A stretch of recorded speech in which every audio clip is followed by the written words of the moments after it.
Hey, hope you're going well. Today, I just want to share a speech that I just delivered to a bunch of year 12 graduates. So basically, the University of Melbourne asked me to give this speech to a bunch of newly graduated students that managed to score on the top of their country and basically tell them what it's like to study at the University of Melbourne. So this is a speech that I kind of want to go through because there's a few interesting insights. And I won't go through all of it, but I will show all of it. But I'll just point out the most relevant areas.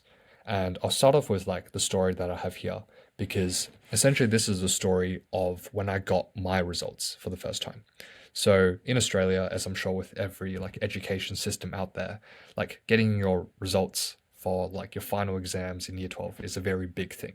Everyone stays up late, waits until 7 a.m., which is when the results release onto the website. And so everyone's frantically searching for the results, obviously, and waiting for them.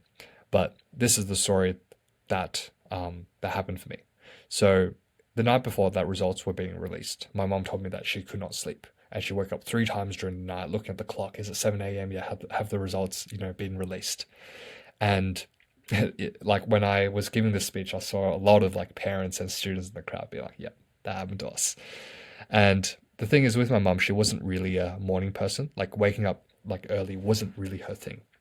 And I thought she was just being nosy. She was just pestering me for results and everything. But a few hours later, she said something that made me stop for a second. So she told me I didn't wake up at 7 a.m. because I cared about what number I would got, what grade I would got. But rather, if things didn't go well, she wanted to be there in that first moment to support me if I needed.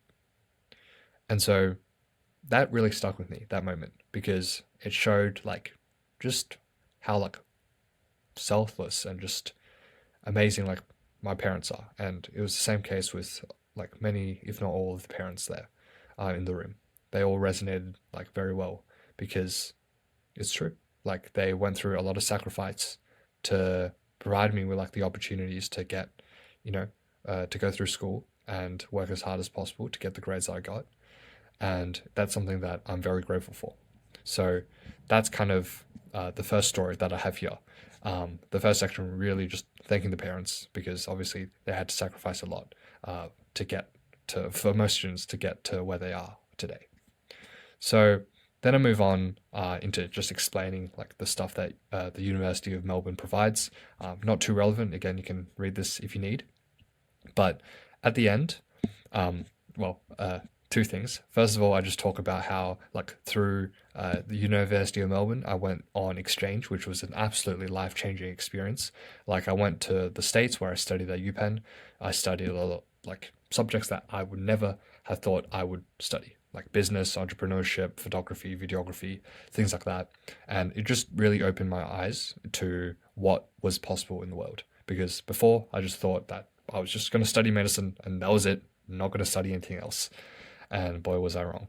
So that's kind of how I got into making YouTube videos in the first place, actually.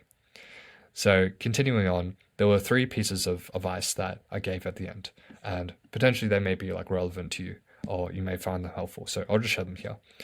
First is don't be scared to be proud of yourselves. If you're the type of person watching this video, you're probably on the path of self-improvement. You're working on yourself. And when people say that ATAR, or what this means is grades. So people say grades don't matter, or a nice body doesn't matter, or a girlfriend doesn't matter.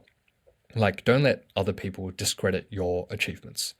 And yes, in the long term, things like your grades or the exact number might not matter, but the process that you took, that you had to go through, the discipline, the pain, all the suffering, the late nights, the times you stayed back from school just to study, just to do another practice exam, just to get the grade that you wanted, that will always stick with you. And that's something that no one else can take away from you. So the first tip is don't be scared to be too proud of your achievements. The second tip, second piece of advice I gave was obviously these people have just graduated and there's a lot of information going through their heads. They're not sure what to study in the future, what subjects do I pick? And my piece of advice was that unlike school, there's no perfect or no right answer in life. There's no teacher telling you, hey, that's the right decision you made. That's the best way to go about things. And the line that I said was, you can't always make the right decision, but you can always make the decision right. And so the quality of decision you make is not determined by picking the right one, because there isn't one, but by the actions you take after the decision to make the most out of it. And so regardless which career you pick, it doesn't really matter if the actions after the decision, after you pick that career, aren't good. So let's say I pick medicine, prestigious career, great, amazing. But after I do medicine, after I like start working, I just, just drink all day. Like what's the point of getting to med if that's how I'm going to act like afterwards? So the takeaway here is you can't make the right decision, but you can always make the decision right. And the final thing is that when I entered university for the first time, I was scared. Like, I just stuck to what I was used to. I didn't join any clubs. I just kept to myself. I just basically just a very shy person. And that's basically like my life. In first year university, I just kept to myself. I just did things like I used to. I did not try anything new. Even though everyone was like, you got to enjoy university life, I just sat there and studied all day.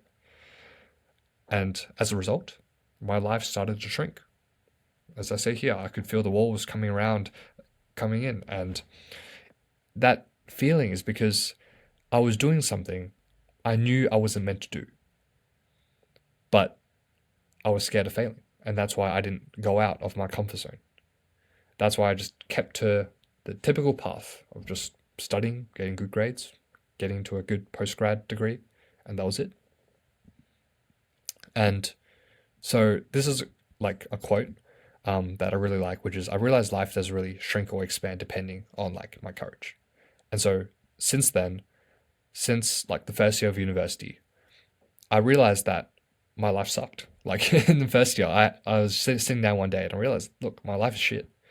So in second year and the years afterwards, I was like, how can I make this better?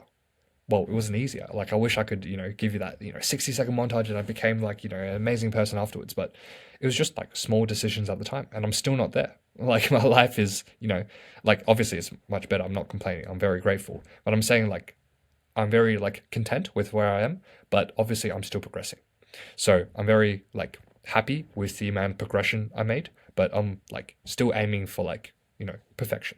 So I guess a better way to phrase that is, aim for perfection, but always be happy with progression. And so that's like the attitude that I had.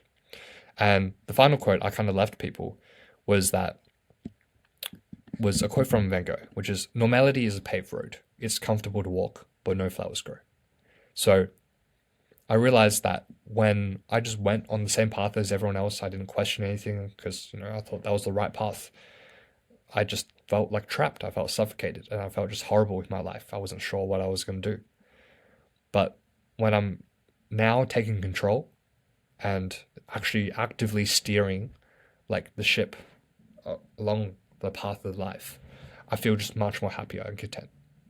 And even though there's still many areas I'm lacking in, like health, wealth, relationships, there's things I've got to work on for many, many years.